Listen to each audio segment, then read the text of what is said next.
बिस्मिल्लाहि तवक्कलतु अलल्लाह। पूरा मुल्क तकरीबन पानी में डूबा हुआ है और बाकी मानदा हिस्से भी डूबते चले जा रहे हैं।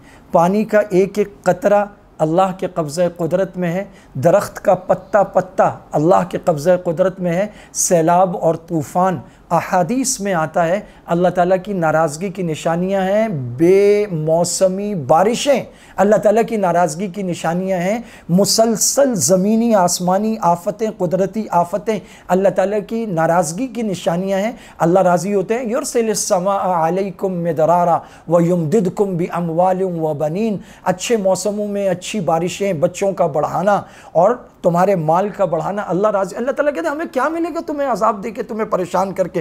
लेकिन जब तुम तंग कर देते हो, अल्लाह से किए हुए अहद वफा को तोड़ देते हो, तो फिर अवला यरौना अन्नहुम युफ्तनून फी कुल्लि आमिन मर्रतन औ मर्रतैन सुम्मा ला यतूबून वला हुम यज़क्करून। क्या देखते नहीं कि हम हर साल एक या दो मरतबा आफतों में तुम्हें घेर लेते हैं। इन आफतों में घिरने के बावजूद ना तुम तौबा करते हो, ना तुम पलटते हो, ना तुम उससे वाज़ो नसीहत पकड़ते हो। क्या तुम इबरत हासिल नहीं करते? ये वाज़ो नसीहत तुम पर क्यों असर नहीं करती? फबी अय्यि हदीसिन बअदहु युमिनून। किस बात के बाद तुम ईमान लाओगे? अल्लाह रब्बुल इज़्ज़त तंबीह कर रहे हैं, बता रहे हैं, पलट आओ। व आखिरु दावाना अनिल हम्दुलिल्लाहि रब्बिल आलमीन।